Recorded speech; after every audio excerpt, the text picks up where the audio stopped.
Ang bata ni Sean Gibbons na former International Boxing Federation Super Bantamweight World Champion na si Terence John Duhaney, sobrang excited na makarap ang undisputed Super Bantamweight World Champion na si Naoya Inoue. Kampante siya na siya ang susunod na makakarap kay Inoue. Former 3 Division World Champion na si John Riel Casimero hindi pa man binigyan ng sunod-sunod na mga laban pero pasok pa rin sa world rankings at naging pangalawa pa kay Inoue. Ito po ang mga nilalaman ng ating kwentuhan, kaya tara, kwentuhan na!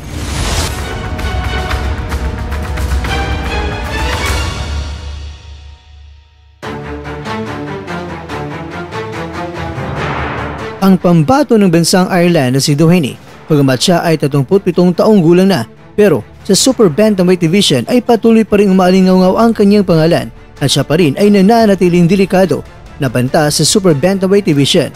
Siya ngayon ay may kartada na 25 wins, 4 losses at 20 knockouts. Siya lang naman ang tumalo sa hapon na si Ryosuke Iwasa na tumalo sa ating kababayan na former Unified World Super Bantamweight Champion na si Marlon Tapales at tinalo niya ito via knockout. Sa laban nila ni Duhaney at ni Iwasa, dito niya nasungkit ang IBF Super Bantamweight World title. Sinubukan niya na maging Unified Super Bantamweight World Champion at nakarap niya itong si Daniel Roman sa taong 2019. Pero siya ay nabigo at nabaklas ang kanyang titulo. Pero bago niya nakaharap si Roman, nagtagumpay pa si Duhaney na nadipinsan niya ang kanyang titulo ng unang beses. Sa 5 nakaraan naman na laban ni Duhaney, 3 dyan ay mga talo niya kontra kay Yunot Balota, Michael Conlan at ang naghamon din ngayon ni Inoue na taga-Australia at yan ay walang iba kundi si Sam Goodman. Pero ganun pa man, bumawi naman itong si Duhaney at 3 sunod-sunod na mga laban ang kanyang naipanalo via knockout at ang laban ay ginanap sa bansang Japan. Nilaban niya ang Hapon na si Kazuki Nakajima at ang gawa nating mga kaubayan na sina Japet Linyamido at si Bril Bayugos na ang laban nila ay isa sa mga undercards na bakbakan nila ni Luis Neri at Inoue noong May 6 sa Tokyo Dome sa Japan. Ayon kay Duhaney, napabalitaan niya na sinabi ni Arum na siya ang napili nito nilalaban kay Inoue na maaaring mangyari ito ngayong buwan ng Setyembre. Naniniwala naman si Duhaney na makukuha niya ang malaking pagkakataong ito na siya na ang susunod na makakalaban ni Inoue. Lalong-lalo na itong si Goodman ay maghahanap pa ng isang laban bago harapin itong si Inoue. Kinakailangan kasi kakwento na itong si Goodman ay may tune-up fight pa muna bago lalabanan itong si Inoue kaya hindi siya makakahabol sa buwan ng Setyembre. Kaya nangangailangan ng kalaban si Inoue ngayong Setyembre at gusto pa naman ni Inoue na sa Japan pa rin gaganapin ang laban.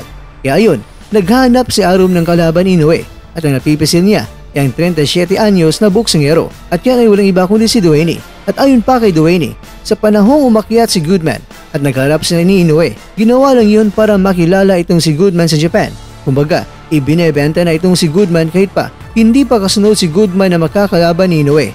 Kung tutusin mo nga kakwento, sinabi pa nga ni Duhaney na habang nasa taas ng lona at nagharapan sina Inoue at Goodman, gusto niyang bawiin ang mikropono at siya ang gusto maghamon kay Inoue pero pinigilan lang niya ang kanyang sarili. Nako, atat na si Manoya. Ikaw kakwento, may kakayan ba si Duhaney para ma-upset si Inoue? Sige nga, pakicomment mo naman opinion mo sa baba.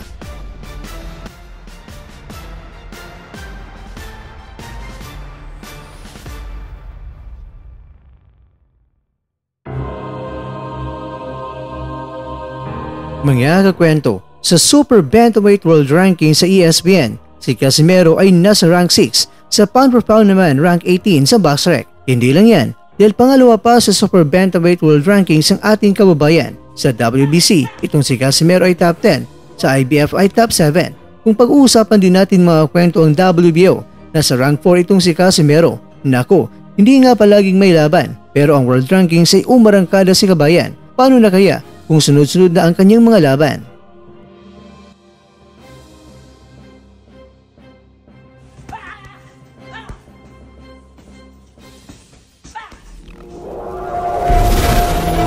At dyan, nagtatapos ang ating kwento.